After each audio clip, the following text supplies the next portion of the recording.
Beware the deadly hemlock, for 'tis poison for man and beast.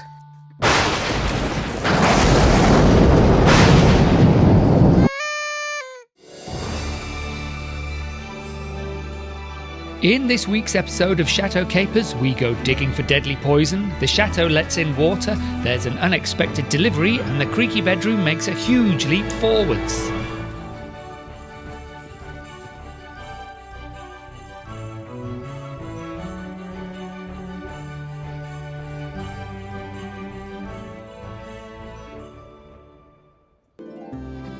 Jane's close friend Georgia was paying us a flying visit. She'd been here before for our wedding, making a speech, dancing the night away, the whole thing. This time was meant to be far more relaxed, walking the dogs, having a few drinks, until she noticed something alarming. "Arr! Beware the deadly hemlock," she said, "for 'tis poison for man and beast." And without another word, she turned, swerved the brazier, and sat back down. Hemlock is deadly if ingested, and it was growing through the fence into the dog garden. All our Spaniels chew grass from time to time, and it's not unusual for them to grab mouthfuls through the fence. We'd had no idea that's what it was, but once we did, it had to go. There were 2 clumps we identified as hemlock using a plant identifier app, both right by the oleander, another deadly poison. But the whole area was covered with parsley, carroty-shaped leaves. Many probably weren't hemlock, but we thought, why take the chance? Hemlock was used in ancient Greece as a means of execution of condemned prisoners, Socrates the philosopher being the most famous. If a lethal dose is ingested, the poison will paralyse you from the feet up, creeping upwards until it stops your heart, all the while remaining lucid and awake. Since it's extremely important that no Spaniels are harmed in the making of this video, we were taking care to remove every stem we found. This whole area had been laid to gravel by the previous owners, and over the years it has been reclaimed by nature. The good news is that all the greenery was easy to pull up, roots and all. Where there were clusters of hemlock-like shoots, I started clearing large patches. While I was working, I had an idea. Since the gravel means the ground drains well, it might be nice to plant a row of lavender along the fence. It would add some much-needed fragrance to the dog garden. What we'd thought was a quick job pulling up a few clumps of hemlock was turning into a whole operation. The more we looked, the more we found, which was a shame because it wasn't gold coins. The outbreak stretched along a quarter of the chateau's perimeter. Whether it was all hemlock or not, we think we've got it all for now, but we'll be keeping a keen eye out for more. April may be known for its showers, but we've been fairly lucky with the weather of late. However, this rainfall proved that water was still penetrating the building, and in 2 places. I'd recently made a repair to the roof and had tentatively hoped the issue was solved, but at least we now had clear indicators where to look for the problem.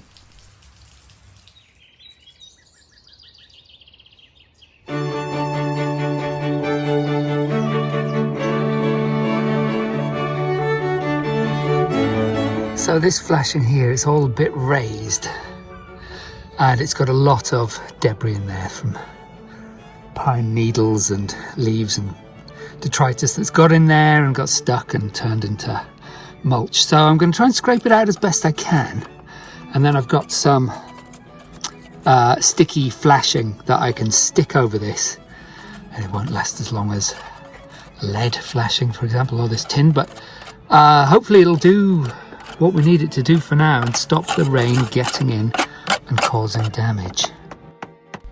Fortunately, this layer is actually lead, and so I was able to gently beat it back down into place. Once done, I then gave the whole area a good clean to get as much dust, dirt and moisture off before sticking on the adhesive flashing. This may not be a very long-term solution, but if it solves the problem, then I'll know exactly where to make a more permanent repair when the time comes. With the rain gone, the sun came back out. The other year we took down a few hazel bushes that were trying to take over the planet. Hazel isn't easily deterred, and as such, until we can have the stumps removed, we need to keep on top of pruning off the new growth. Speaking of stumps, the beastly bush I chopped down a couple of weeks ago also needed a stumpectomy. The idea is that if I can dig down and sever a good portion of the main roots, I may be able to pull out the rest with the tractor. We worked away at our stump management until we were overcome by sun and spaniels. This time of year is absolutely perfect for sitting outside as the mosquitoes aren't around yet. We've had Tinkerbell and Tiger Lily for about 15 months now, and their confidence just keeps growing. They're still utterly devoted to Jane, but the trauma of their previous lives seems to be fading. Tinkerbell is far more confident than her sister, but with constant love and each other to provide backup, we hope they'll completely overcome their past.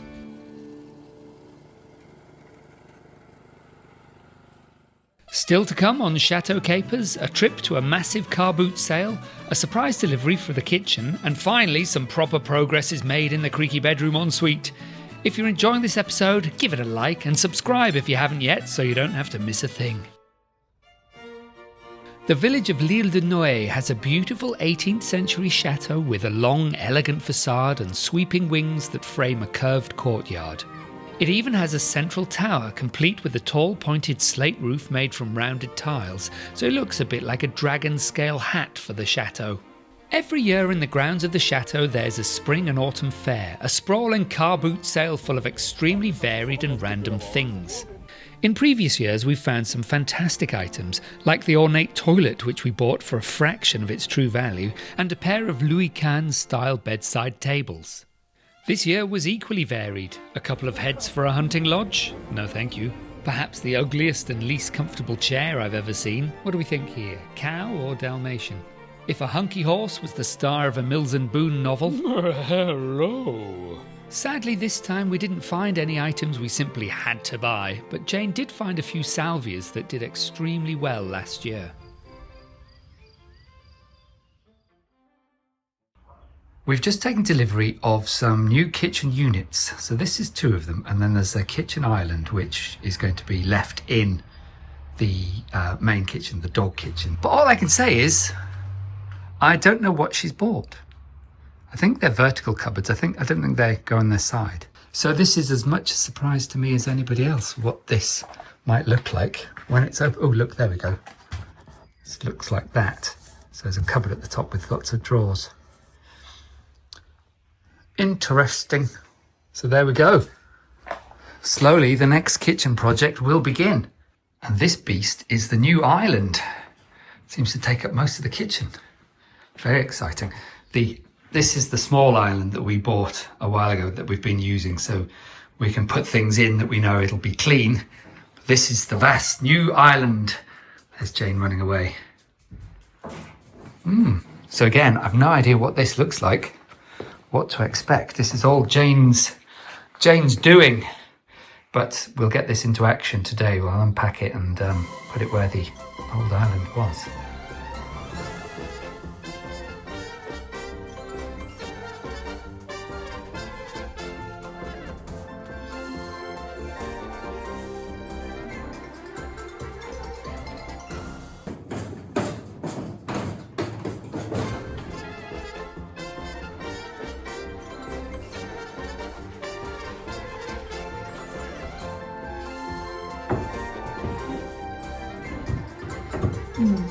You thought it's one of those eternal conundrums. The Krypton factor. How do we get the shelf? Should be able to get it exactly like you're doing, that's it. And keep it high on your left until you get the right over the shelf bottom, the shelf runner. Oh, yes. There you go.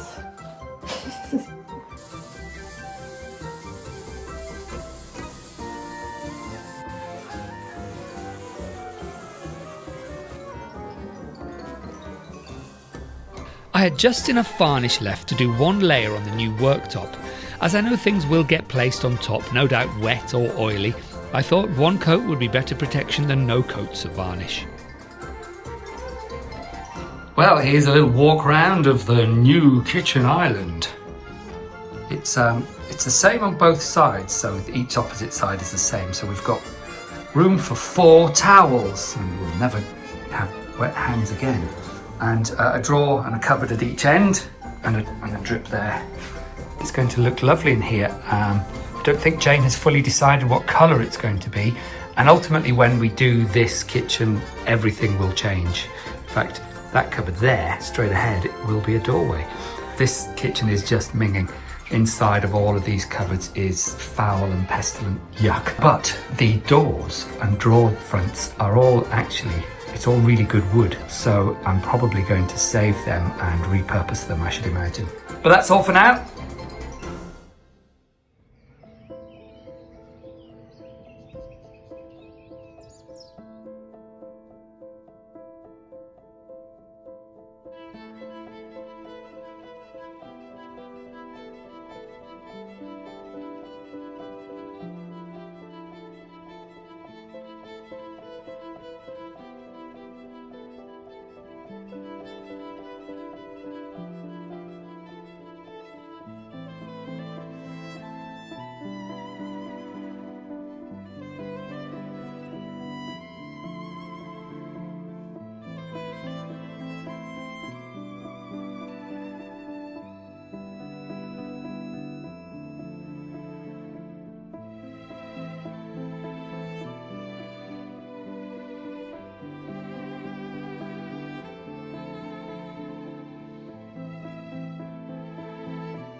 Now I've got all the plastering done in there, it's very exciting because this room is actually closer to completion than I realise.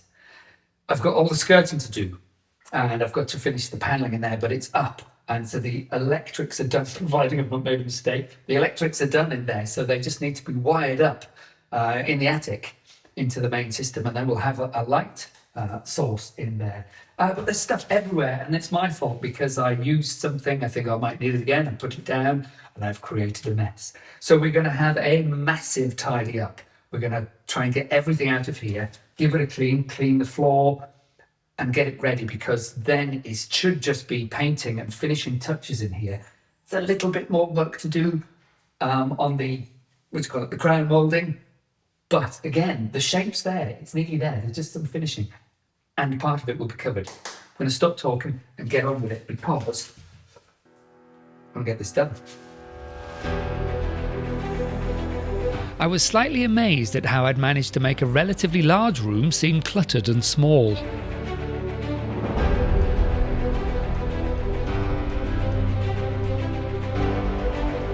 As the tools and the building materials and the rubbish was tidied, bagged and removed, the room we've been working so hard on began to re-emerge. We're so excited that we might soon get this room completed. It's been a very long time coming, with more unexpected setbacks than we could have imagined. We're not there yet, but just having a really good tidy up has somehow reignited my desire to push this renovation over the line.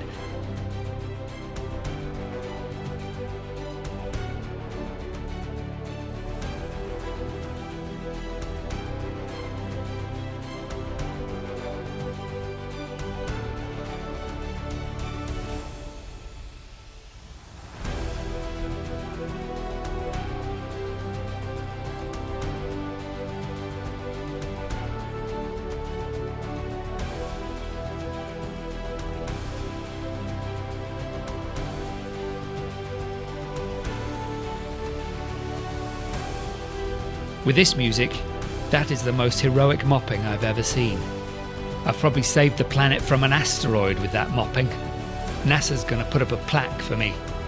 Rory and his mop.